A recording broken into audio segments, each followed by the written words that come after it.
नमस्कार देवियों और सज्जनों, व्यालोकवाणी में आप सभी का स्वागत है। हमारे साथ हैं आनंद कुमार। बात फिर से बिहार के मंत्रिमंडल की। आज भर हम लोग इस पर चर्चा करेंगे और आज ही क्यों, आगे भी चर्चा करेंगे। मंत्रिमंडल से लेकर राज्य सरकार के जितने काम होते हैं, उन कामों पर अगर ये लोग खरे नहीं उतरेंगे तो हम उस पर भी बात करेंगे। और हमने जैसे खुद ही स्वयंभू तरीके से एक दायित्व ले लिया है कि हम इस सरकार के सबसे मजबूत विपक्ष बनकर उभरेंगे। लेकिन ये अलग बात है कि मैंने और आनंद जी ने लगातार आप लोगों को कहा कि इस चुनाव से मजा नहीं आने वाला है, बिहारियों के लिए कुछ नहीं बदलेगा। 600-700 करोड़ रुपए खर्च कर दिए चुनाव आयोग ने, लेकिन आप देखिए क्या 21 नवंबर 2025 को ठीक वही स्थिति नहीं है जो 3 अगस्त 2025 को थी। वही सरकार, वही नेता, वही मंत्री, वही सब कुछ। लेकिन इस बार सरकार पर लगातार बोलते रहिए, लगातार इनको गाली देते रहिए ताकि इस बार ये लोग काम करें। आनंद जी, हमारे एक मित्र हैं आप ही की तरह के, भोली बाबा। उन्होंने एक बड़ा अच्छा कहीं मटेरियल लिखा है जो मुझे कहीं से मिला, मैं उसको पढ़ना चाहता हूं आपके लिए और दर्शकों के लिए। बहुत शानदार लिखा है उन्होंने। मैं पूर्व मंत्री शकुनी चौधरी का पुत्र सम्राट चौधरी। सम्राट चौधरी माने उप मुख्यमंत्री, हाफी डिबेट और पेनाल्टी करने वाले। पेनाल्टी ये नहीं करते हैं, पेनाल्टी करते हैं। और अंग्रेजी के साथ ये अत्याचार करें तो मुझे कोई दिक्कत नहीं है, इसलिए मैं उसका मजाक नहीं उड़ा रहा हूं। लेकिन ये भी 7वीं फेल हैं, ये भी आरोपित हैं, हत्यारोपित, ये भी भ्रष्टाचारी हैं। इन सब पर बात होनी चाहिए और इनको उप मुख्यमंत्री क्या, इनको एक मंत्री तक बनाए जाने की इनकी सलाहियत या योग्यता नहीं है। लेकिन इनको मंत्री बनाया गया केवल और केवल जात के नाम पर, जबकि इस बार बिहारियों ने जात के सारे बंधन तोड़ दिए हैं। तो नीतीश क्या के पास ऐसी कौन सी मजबूरी थी, पता नहीं। 2 मिनट हो चुके हैं, 1 मिनट में और बोलूंगा, इस चिट्ठी को पढ़ूंगा, उसके बाद आनंद जी बात करेंगे। दूसरा, मैं पूर्व केंद्रीय मंत्री, राज्यसभा सांसद, ध्यान दीजिएगा दर्शकों, राज्यसभा सांसद उपेंद्र कुशवाहा और मम्मी हमर विधायक हुए, विधायक स्नेहलता कुशवाहा का सुपुत्र दीपक प्रकाश। मैं सर न तो चुनाव लड़ा, न मैं जनता के पास गया, लेकिन मुझे सीधा कैबिनेट मंत्री बना दिया गया। कितनी महान बात। नीतीश कुमार, इसका तो आप जवाब देंगे ना, या मोदी जी आप देंगे? कौन देगा इसका जवाब? तीसरा, मैं पूर्व मंत्री महावीर चौधरी का पुत्र अशोक चौधरी। और अशोक चौधरी के खानदान में कौन कौन, बहू, बेटा है? मजा आया? थोड़ा थोड़ा मैं बोल रहा हूं ताकि एनडी ब्रो के पास भी कुछ बोलने को रहे। नवीन किशोर सिन्हा जी हुआ करते थे, पूर्व विधायक। पटना में उनके नाम से पार्क है जहां पर एनडी ब्रो रहते हैं, उन्हीं के आसपास, आप ही के आसपास है ना बॉस, नवीन सिन्हा पार्क। उनके सुपुत्र नितिन नवीन जी इतने प्रतिभाशाली हैं, कई बार से चुनाव जीत रहे हैं, मंत्री मंत्री बन रहे हैं। मैं पूर्व मुख्यमंत्री जीतन राम मांझी का पुत्र संतोष सुमन मांझी। इनके घर में तो प्रतिभा का अकाल ही नहीं है, फूट फूट कर प्रतिभा इधर उधर हुई है। इनकी समधन भी बहुत प्रतिभाशालिनी है, इनके सुपुत्र भी हैं। अब कल को बहू बेटा जो भी होगा सब होगा, ठीक। अब आइए कैप्टन जयनारायण निषाद जी पर। ये भी आवाजाही में बहुत यकीन रखते थे, इनका भी मानना था कि हर एक दल में आना चाहिए, जाना चाहिए। इन भाई साहब की पुत्र वधू जो हैं वो हैं रमा निषाद। रमा निषाद जी के पति कौन है? पूर्व सांसद हैं वो, अजय निषाद जी। कितना मजा आया। मैं केंद्रीय मंत्री दिग्विजय सिंह, वो दिग्गी राजा नहीं, हिंदू द्रोही दिग्विजय सिंह नहीं, बांका वाले दिग्विजय सिंह जो बहुत कम अवस्था में भगवान के पास चले गए। उनकी पुत्री श्रेयसी सिंह निशानेबाज है, मेडल वेडल भी जीता है, चलिए योग्य है। लेकिन पिताजी दिग्विजय सिंह, इसलिए एक योग्यता ये भी, पापा हमर विधायक हुए नहीं डराइब हो, ए डबल चोटी वाली तो के टांग ले जाइब हो। तो आज ये कट्टा सटा के धरा के उठाया नहीं जा रहा है। डबल चोटी वाले को पापा अमर विधायक हुए, तब से उठाया जा रहा है। डबल चोटी उस समय चलता था 20 साल पहले, हो सकता है फिर से आ जाए इसमें। और एनडी ब्रो लगातार सुन रहे हैं, उनके धैर्य की मैं दाद देता हूं। बस 1 मिनट एनडी ब्रो। दल सिंह राय सराय विधानसभा क्षेत्र से पूर्व विधायक हुआ करते थे जगदीश प्रसाद चौधरी। उनके सुपुत्र को कौन नहीं जानता है जग में, विजय चौधरी जी। ये सारे लोग मिलकर ये शपथ लेंगे कि बिहार की राजनीति से परिवारवाद को समाप्त करेंगे, एक नए बिहार का निर्माण करेंगे और बिहार प्रगति और विकास के राजपथ पर 150 किलोमीटर प्रति घंटा की स्पीड से बढ़ेगा। एनडी ब्रो, अब माइक आपका, पूरा समय आपका। थैंक यू जी। अब सबसे पहले तो ये बताइए कि पब्लिक जो इसमें कई बार हम लोगों पे चिढ़ रही होती है, तो आप ये बताइए हमें कि ये जो आपने इन सभी का नाम लिया, अगर इन्हें नेता मंत्री बनाया जा सकता है तो आखिर हमारे संत श्री अनंत सिंह जी में क्या कमी थी? इनकी तुलना में आप बताइए कि वो साधु है कि नहीं है। तो वो जो हम चुटकुला सुना रहे होते हैं शेख चिल्ली वाला, तो उसमें होता क्या है कि शेख चिल्ली वाले चुटकुले में मतलब कहानी ये है कि एक गांव में एक जो दरोगा होता है इलाके का, उसका सुपुत्र जो था वो बड़ा ही उज्जड़ आवारा था। सैया भाई कोतवाल की तरह ही पिताजी, तुम जानते नहीं हो हमारे पिताजी कौन है वाला डायलॉग जो होता है वो चलता होगा ना, तो पिताजी उसके दरोगा थे इलाके के। एक नंबर का लुच्चा था और पूरे शहर भर की लड़कियों को छेड़ के परेशान किए हुए था। किसी की दुकान से उधार ले लेता था तो वापस नहीं करता था, मारपीट, मतलब सारे जो दुर्गुण आप सोच सकते हैं दुखी कर रखा था इलाके को। एक दिन उसकी मौत हो गई। अब मौत हो गई तो भाई मौत पे तो सब लोग जाते हैं, जब इकट्ठा होते हैं तो कुछ ना कुछ अच्छा कहा जाता है। तो जब अच्छा कहने के लिए सब लोग इकट्ठा हुए, अंतिम जो विदाई हो रही थी उस समय, तो सबने सोचा कि यार इसके बारे में अच्छा कुछ कहा जाए। एक शब्द भी किसी को याद नहीं आ रहा है, पूरे गांव में कोई तैयार ना हो यार क्या बोले, कभी कुछ किया हो तब तो सबने सोचा कि चलो शेख चिल्ली को खड़ा कर देते हैं, अगर कहीं कुछ गलती हो गई तो कह देंगे शेख चिल्ली था बोल गया, और अगर मान लीजिए सही बोल गया तो अच्छी बात है। तो सबने मिलकर शेख चिल्ली को खड़ा कर दिया। शेख चिल्ली ने जैसे ही बोलना शुरू किया, उसने कहना शुरू किया कि ये आदमी एक नंबर का लुच्चा था, लफंगा था, सारी लड़कियों को इसने परेशान रख रखा था, उधारी लेके भाग जाता था, इससे मारपीट करता था, उसकी छत से जो है वो कद्दू तोड़ लेता था, झींगा तोड़ लेता था, मतलब तमाम बुराइयां जो है उसने एक लाइन से गिनानी शुरू कर दी। लोगों ने सोचा कि अब इसका मुंह बंद करके इसे बिठा लिया जाए, इससे पहले कि दरोगा जी जो है इसे मार बैठे। तो जैसे ही लोग उठते तब तक में दरोगा जी भी उठते, इससे पहले ही शेख चिल्ली बोलता है लेकिन ठहरिए, अभी इसके 7 भाई और हैं और उनकी तुलना में अगर देखा जाए तो ये साला देवता था। तो यहां भी वही हाल है कि ये जो आपने मंत्रियों के नाम गिनाए हैं, इसमें से अगर एक श्रेयसी सिंह को छोड़ दिया जाए तो युवती हैं वो, इसीलिए तो श्रेयसी सिंह को अगर हम लोग छोड़ करके किनारे हटा करके रख दें तो अनंत सिंह तो इन सभी की तुलना में देवता है भाई, बिल्कुल देवता है। तो आपका पैसा मार के नहीं भागेगा, एक अठन्नी नहीं मारेगा आपका। जितने पैसे का आप काम करने कहिएगा वो एग्जैक्टली उतने पैसे का आपको काम करके देगा। इनकी तुलना में सही में देवता है, किसी की लड़की वड़की भी नहीं उठाता। ये जो जिन लोगों के आपने नाम गिनाए इसमें कुछ पे ये चार्ज भी है 2 चोटी वाली को उठा लेने का, और इनके चेलों पे भी है। और कल जो जिसकी बात की जा रही थी नीरज सिंह बबलू, वो कौन थे? भाजपा के जिनके कहा जा रहा था कि इनको भी मंत्री बनाया जाना चाहिए था राजपूत कोटे से, और वो क्यों मंत्री नहीं बने वो बता देते हैं। संत श्री अनंत सिंह, सर वो भाजपा के नहीं ना, नीरज सिंह बबलू।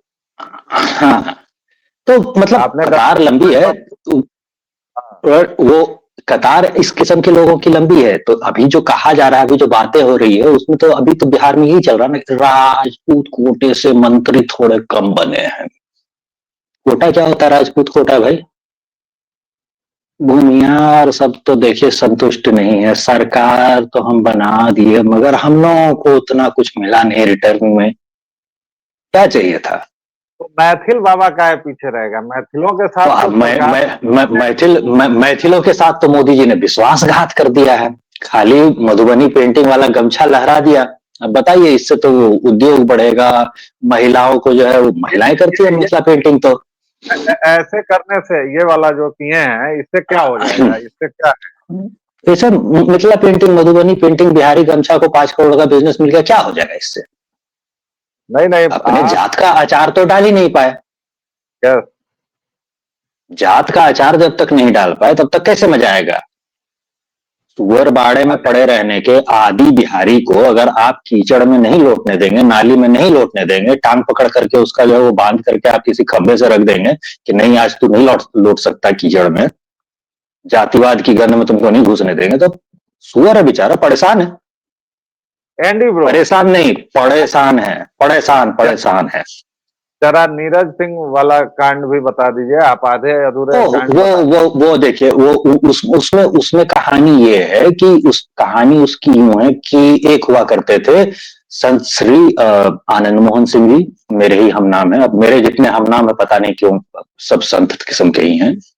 तो अब संत श्री आनंद मोहन सिंह जी जो थे, तो प्राचीन काल में जब सहरसा में बहुत बड़े वाले दबंग हुआ करते थे, तो उस समय जो इनके करीबी लोग हुआ करते थे उसमें से हुआ करते थे एक श्री किशोर कुमार मुन्ना, दूसरे हुआ करते थे श्री बबलू सिंह जी। श्री किशोर कुमार मुन्ना जो है वो आम आदमी पार्टी से चुनाव लड़के अभी हार चुके हैं सहरसा से, दूसरे वाले जो है वो भी किशोर कुमार मुन्ना जी के अलावा वो हुआ करते थे बबलू सिंह। तो उस बबलू सिंह का नाम आप सुन रहे हैं। तो अब ये बताइए कि जब आनंद मोहन सिंह जी जेल से बाहर आ गए हैं, जो इनके गुरु जी थे किसी जमाने में, उनका सुपुत्र भी कतार में है, आप किसी और को आगे करने की बात कर रहे हैं, युद्ध क्या कहते हैं उसको, रावण की सेना छोड़ करके जो है वो कुछ चले गए थे ना, सुख सारण टाइप जो है वो राम जी के साथ पुराने जमाने में। तो विभीषण की कैटेगरी तक नहीं पहुंचाएंगे, लेकिन सुख सारण टाइप जो उधर चले गए थे, ऐसे भी कुछ और थे। विभीषण अकेले नहीं गया था ना, उसके साथ 2-3 उसके मंत्री भी थे। तो उस टाइप की हरकतें जो ये लोग कर रहे हैं ये तो ठीक नहीं है। पहले मौका तो आनंद मोहन सिंह जी को मिलना चाहिए ना। क्या मतलब, आप बताइए लॉजिकल रीजनिंग क्या कहती है? अच्छा, जरा इस पर बात कर लें, महिलाओं पर। 26 मिनिस्टर बनी हैं, उसमें 3 महिलाएं हैं। वैसे मजे की बात है या दुख की बात, मैं नहीं क्लियर कर पाता हूं अपने मन को। इसमें भी जो पहला नाम मेरे पास आता है वो भी दबंग मेरे मुंह से निकलने वाला था, मतलब वो भी माफिया टाइप, लेसी सिंह। निर्दलीय सांसद पप्पू यादव, सोचिए, कांग्रेस के मुफ्त के जो चाटुकार हैं, जो राहुल विंची का पैर धो धो के रोज नहाते भी हैं, पीते भी हैं और पता नहीं क्या क्या करते हैं, माफिया पप्पू यादव ने लेसी सिंह पर आरोप लगा दिया कि उन्होंने गुंडे बुलाकर अपहरण करवाना चाहा और उनके समर्थकों। बताइए भाई साहब। ये देखिए, ये इल्जाम इल्जाम बिल्कुल बेबुनियाद है। लेसी सिंह पर अगर इल्जाम लगाना ही है तो ये कहिए कि बुलडोजर भेज करके, क्रेन भेज करके मेरा अपहरण करने की कोशिश की थी। ये आदमी भेज करके अपहरण कैसे करवाया जा सकता है पप्पू यादव का, ये आप बताइए पहले तो मुझे। ऐसा नहीं, बेबुनियाद इल्जाम, मतलब कुछ भी बोल देंगे महिला के बारे में आप। ये पप्पू आदमी यादव भेज के क्यों अपहरण? लेसी सिंह का जरा पृष्ठभूमि जाननी चाहिए दर्शकों। इनके पति देव थे मधुसूदन सिंह, यानी बूटन सिंह। उनको बूटन सिंह कहा जाता था और जाहिर तौर पर अपने समय के बड़े माफिया थे, हिस्ट्री शीटर थे। और 2000 ईस्वी में इनकी कोर्ट में पेशी के दौरान हत्या कर दी गई। कोर्ट में जा रहे थे साहब किसी मामले में, और उसके बाद से लेसी सिंह उतनी धमदाहा की आयरन लेडी कहा जाता है इनको। हमारे यहाँ शब्दों पर बिल्कुल मत जाइएगा, शब्दों से हमने बहुत बलात्कार किया है, तो इसलिए शब्दों पर मत जाइए। इनको धमदाहा की आयरन लेडी कहा जाता है। और सबसे बड़ी बात, चचा की बहुत करीबी हैं। Andy bro, expert comment. पूरे एक्सपर्ट इस पर महिलाओं कमेंट कुछ नहीं।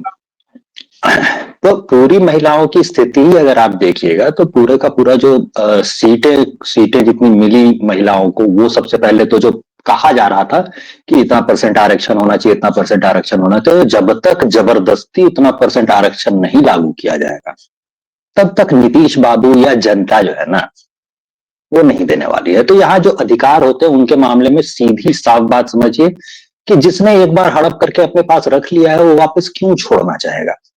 तो वो जो नहीं छोड़ना चाहता ना, हड़प करके अपने ही पास रखे रहना चाहता, उस स्थिति का सामना करना पड़ता है लोगों को। जैसे ही आप मांगने जाइएगा कि हाँ ठीक है भाई, इतने दिन तुम यूज कर लिए, वापस दे दो, तो वो कहेगा नहीं नहीं, क्यों दें वापस, इतने दिन से हम जो इसका मेंटेनेंस किए, ये आप मेरे पास रहने दो। तो आपको आप छीन के देना पड़ेगा, आपका ही था, आपके पूर्वजों का था, आपको ही मिलना चाहिए। इतने दिन जो आपने उसे यूज करने दिया उस अधिकार को, इसके लिए वही आपको धन्यवाद करता है। इसके बजाय उल्टा वो कह रहा है क्यों अधिकार तुमको हम क्यों दे दें। तो ये जो सिस्टम होता है, इसको जब तक हंटर वाला जो आरक्षण होता है उसकी मार नहीं पड़ती, तब तक महिलाएं गिनती में उतनी नहीं आने वाली। तो अगली बार जब विधानसभा का चुनाव बिहार में होगा, तो ये हम लोग मान के चल रहे हैं कि बहुत सारी परिसीमन जैसी घटनाएं हो चुकी होंगी। तो 2008 वाला जो हुआ था, उसके बाद कई सीटों पर जो है वो आंकड़े बदल चुके हैं, समीकरण बदल चुके हैं। फलानी जाति वाला जीतता है, चिलानी जाति वाला। हाँ एंडी जी। ब्रो, आप हारमोनियम लेके परिसीमन यानी डिलिमिटेशन, जो दर्शक हिंदी हमारी परिनिष्ठित हिंदी नहीं समझ पाए, डिलिमिटेशन को परिसीमन कहते हैं। उसके अलावा 33% महिला आरक्षण, ये भी अगले 2 वर्षों में लागू हो जाएगा। इसके बाद भारत की राजनीति बहुत बदल जाएगी। लेकिन दिक्कत यह है कि 26 में 3 महिला आपने बनाई, आपकी शुरुआत जो है बहुत लड़खड़ाहट वाली है। उसमें एक लेसी सिंह का अध्याय हमने बता दिया, दूसरी है रमा निषाद, ये बहू है जयनारायण निषाद की, आवाजाही वाले। और जयनारायण निषाद का अभी भी मुझे फोटो याद आता है, धोती कुर्ता में और वो हरा गमछा पहने हुए, तो वो शायद लालू के करीबी हुआ करते थे, फिर इधर उधर गए, फिर पलटी मारे, फिर जेडीयू और पता नहीं क्या घिचपिच। आज तो उनके सुपुत्र भाजपा से सांसद हैं, अजय निषाद। अच्छा देखिए, एक चीज और गौर करने वाली बात है एंडी ब्रो, कि मुकेश सहनी के प्रति बहुत भयंकर वाली सहानुभूति जाग गई है। तेज प्रताप यादव के लिए बहुत भयंकर वाली सहानुभूति जाग गई है। मतलब आप जैसे लोग भी, आप खैर उसको व्यंग में करते हैं, जो भी करते हैं, लेकिन लोगों के हिसाब से तो आप तेज प्रताप के समर्थक हैं।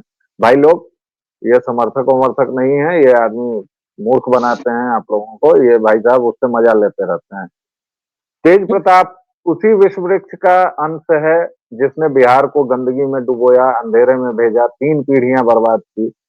मुकेश सहनी वही व्यक्ति है जो इधर उधर, और उसके बारे में कहा जा रहा है कि मल्लाह समाज को, निषाद समाज को उसी ने दिशा दी। ये कौन सी बिहारियों की उलट बांसी है? उसके बाद थोड़ा सा मैथिल बावनों पर आएंगे, उसके बाद इस चर्चा को खत्म करेंगे। ये कौन सी उलट बांसी है? इसमें ये जो उलटबाजी है, ये देखिए हुआ क्या है कि इस बार जब चुनाव बीत गए, तो अभी जैसे आपने कल परसों एक अजीत अंजुम का जिक्र किया था, जिसने 1.5 गज की पोस्ट लिख के बताया था कि रास्ते में उसे कैसे भाजपा के जो है बड़े बड़े नेता जमीनी स्तर पर काम करते हुए नजर आए। या और एक बार फिर आपने गाली देने का मुझे उसको अवसर दे दिया। ये अजीत कितना निर्लज्ज आदमी है। अगर मेरी आवाज उस तक सुने पहुंच जाए तो पहुंचनी चाहिए। अजीत यार, तुम कितने निर्लज्ज आदमी हो यार। जिस व्यक्ति ने, गिरीन्द्र नाथ झा ने तुमको सारी जानकारी दी, सब किया, उसको गिरीन्द्र नाथ मिश्र बना दिए। इतना अहंकार है तुमको। अब तो तुम संपादक भी नहीं हो, जो तुम न्यूज 24 में या उससे पहले बीएजी में जो बिठाते थे 3-3 घंटे लॉन्डो को, और भी बहुत सारे काम जो तुम करते थे यार। अब इस सब को छोड़ो, अब अपनी दाढ़ी वगैरह ख्याल करो यार। गिरीन्द्र नाथ झा है उसका। जी एंडी ब्रो। अच्छा, अब गिरीन्द्र भाई के साथ ऐसी हरकत कर चुके हैं ये। अगली बार बिहार आए तो थोड़ा रहिएगा, वो मतलब हमारे आसपास से ना गुजरे, पहले ही बता देते हैं। अगर नॉन गांधीवादी कोई हरकत हो जाए आपके साथ तो प्ले सेफ। तो आगे बढ़ते हैं सीधे और चलते हैं कि भाई ये सब जो लोग बता रहे थे, ये इन लोगों ने पहले नहीं देखा था, ऐसा नहीं है। जो भी बाहर उतरने का या निकलने की कोशिश कर रहा था, उसको ये दिख गया था, तो वो चुपचाप बैठा हुआ था। तो ये जो बदलाव है ना कि ये ऐसा हो रहा है या वैसा हो रहा है, ये दिख नहीं रहा था। तो आप जो कह रहे हैं कि लोगों को ये नजर नहीं आ रहा है कि ये चीजें बदल रही हैं, ऐसा कुछ भी नहीं है। जबरदस्ती यथास्थिति कायम करने की जो ये लोग कोशिश कर रहे होते हैं, उसके चक्कर में आपको ये सारी कहानियां बताई जा रही होती हैं कि अच्छा फिर से बिहारी जो है ना वो जाति पूछने लगे, ये खोजने लगे, फलाने के लिए सिंपैथी जाग गई, चिल्लाने के लिए सिंपैथी जाग गई। जैसे आप उदाहरण के तौर पर देख लीजिए कि ये जो मल्लाह की आप बात कर रहे हैं, सन ऑफ मल्लाह के इसके साथ बड़ा ये किया, तो लोग मुस्कुरा करके हंस करके जो उसका बहुत सिंपैथी दिखा रहे हैं। असल में पिछले चुनाव में अगर देखिएगा कि उसके जो 4 लोग वहां पे खड़े हुए थे और जीत गए थे, ये कौन लोग थे? पुराने भाजपा के कार्यक्रम में तो ये लोग काम करते हुए नजर आ जाएंगे, कोई कुर्सी लगाता हुआ, कोई दरी बिछाता हुआ, साधारण वाले नहीं, मतलब डेडिकेटेड वाले कार्यकर्ता जो होते थे ना, वो ऐसे काम कर रहे होते थे ये लोग तो आरएसएस और संघ के और भाजपा के कार्यक्रमों में, और तब जीत करके आए थे पिछली बार। टिकट उन्होंने ले लिया था सहनी की पार्टी से, और जैसे ही मतलब मौका मिला तो वो लोग छोड़ करके सहनी जी की पार्टी और चले गए वापस भाजपा में। इस बार जिन लोगों को खड़ा किया, उन्होंने कभी जो है वो जनता के बीच जाने का काम नहीं किया था, तो जनता ने भी उन्हें वोट देने का काम जो है वो नहीं किया। वोट देने का काम नहीं किया गया। अच्छा, नहीं, तो अब अच्छा, आप जनता चलिए चलिए जरा वो घर। देने का जनता ने काम नहीं किया है, इसीलिए ये सारे जितने नेता हैं वो सिंपैथी जुटाने के लिए जो है वो रोने धोने का काम कर रहे हैं। अच्छा एंडी ब्रो, अब जल्दी से एक बार चलते चलते गर्वीले मैथिलों का हालचाल ले लिया जाए। मैथिल गर, लोग इस बात मैथिल लोग इस बात पर बहुत रो रहे हैं कि मिथिलांचल को छोड़ दिया गया। मैं तो देख रहा हूं कि तीनों जो मंत्री हैं, महिला मंत्री, लेसी सिंह हो या फिर श्रेयसी सिंह हो या फिर रमा निषाद हो, ये तीनों तो मिथिलांचल की ही हैं सर। मिथिलांचल मतलब में जैसा सत्तात्मक और उज्जड़, और उसके अलावा कह लीजिए कि धूर्त, कपटी, नीच गिरे हुए लोगों का एक जो समाज जमावड़ा है ना, तो वो जो जमावड़ा है वो इस तरह की बातें करता रहेगा। तो यहाँ पे जनता ने जो हंटर मार करके नेताओं को सीधा किया है, उसका उल्टा भी होने वाला है अगले कुछ सालों में। राजनीति भी जो है हंटर मार करके इन लोगों को सीधा करेगी, क्योंकि हंटर चलेगा एक बार तो दोनों साइड से चलता है ना, दो एक तरफ से नहीं चलता है। तो सत्ता पक्ष की ओर से भी हंटर चलेंगे, और ये जो गर्वीले मैथिल है जिनकी टेढ़ी जो है वो किसी तरह से जाती नहीं, नाक अपनी जो है वो आसमान में किए रहते हैं, तो मतलब जो जो जुमले उछालते हैं ये लोग एक जैसे जैसे धमदाहा तो यही हो गया आपका। धमदाहा तो हाजीपुर के पास हो गया, और मान लीजिए रमा निषाद तो मुजफ्फरपुर की ही है। तो भाई मुजफ्फरपुर और हाजीपुर अगर मिथिला में नहीं आएगा, श्रेयसी को चलिए जमुई है, वो भी मिथिलांचल ही है, लेकिन चलिए जमुई को मैंने हटा दिया, तो दो मंत्री तो आपके मिले, दो महिलाएं भी मिली। संजय सरावगी को बना के कर लेते भाई, 25 साल से विधायक बन के दरभंगा इसी तैसी कर ही दिए हैं। यहाँ जो आप मैथिल मैथिल मैथिल की बात कर रहे हैं ना, तो पूरा शब्द बोलिए ना, आप आधा खा क्यों जा रहे हैं? आप मैथिल की बात नहीं कर रहे हैं, आप मैथिल बावन की बात कर रहे हैं। अब आइए ना, देखिए ये वाला नहीं करते हैं। ये खुल के आइए। और मैथिल बावनों को याद रखना चाहिए कि मैथिल बावनों की जो राजनीति है उसकी नाक पे भी लात पड़ चुकी है। मैथिल बावनों ने मैथिली भाषा पर कब्जा जमा रखा था बहुत सालों से। जो भी लिखा जाएगा वो मैथिल बावन लिखेगा, तभी वो मैथिली साहित्य है, वरना नहीं है। तो चुक्का नाम की कहानी को अभी अभी जो अवार्ड मिला है, इन सब के साथ जो है ये सारी चीजें भी बदलनी शुरू हो चुकी है। साहित्य अकेडमी के अवार्ड्स की लिस्ट देख लीजिए, और फिलहाल अभी तक जो है वो पुस्तक मेले में मैथिली और बाकी सब भाषाओं के जो नहीं आते हैं, ये तक नहीं कर पाए हैं मैथिल, गर्वीले मैथिल। मैथिली के 5 प्रकाशक जो है वो पटना पुस्तक मेले में आ जाएं, या अलग ही अपना कोई पुस्तक मेला लगा लें, इतने तक का दम नहीं है। तो भैया जब तुम्हें दम ही तुम्हारे कोई सुनेगा क्यों? फिर आप फिर आप हारमोनियम लेकर निकल गए। अभी पुस्तक मेला, पढ़ाई लिखाई, ये सब गंदी बातों का कोई जिक्र नहीं करना है। अभी एकदम खांटी अच्छी मनोरंजन। हम सिर्फ गिनती दिखा रहे हैं कि जब भाई पटना पुस्तक मेले में आज तक तुम एक कॉर्नर नहीं अपना रिजर्व करवा सके, कहते हैं कि 19 जिले हमारे हैं, तो 19 जिले अगर 40 में से तुम्हारे थे, तो कुछ जगह तो तुम्हें मिलनी चाहिए थे ना पुस्तक मेले में। और बड़े साहित्यिक लोग हैं, दिखाओ ना, 5 दुकानें दिखा दो मैथिली पुस्तकों की। अभी 5 तारीख से लगने वाला है पटना में पुस्तक मेला, 5 दुकानें दिखा दो। तो ये जो गर्मी में इनकी क्षमता नहीं है, ये गाल बजाते रहेंगे, इससे ज्यादा इनका कुछ करने का इनकी औकात ही नहीं है। दोस्तों, आज एंडी ब्रो थोड़े ज्यादा मूड में हैं, तो इनको हो सकता है मैं म्यूट भी कर दूं, लेकिन सोचने की बात है। और इन्होंने सही कहा कि बात कुल मिला के मैथिल ब्राह्मणों की हो रही है, क्योंकि मैथिल ब्राह्मण ऐसी जाहिल प्रजाति के हैं जिनका मुकाबला केवल और केवल मोहम्मदन कौम ही कर सकती है, या थोड़ा बहुत बंगाली हिंदू कर सकते हैं, थोड़ा बहुत। वरना मैथिलों की जहालत, अहमन्यता, अहंकार और मूर्खता का कोई मुकाबला नहीं है। ये ऐसे मैं सिद्ध करूंगा, जाने दी, वो वाला सिद्ध नहीं करता हूं, दूसरे मुद्दे से सिद्ध करता हूं। ये लोग दुखी किस लिए हैं? नीतीश मिश्र के लिए दुखी हैं। नीतीश मिश्र की लेगेसी क्या है? उनके पिता भी चारा चोर थे भाई, मर गए तब ना, वरना सजा तो उनको भी हुई है।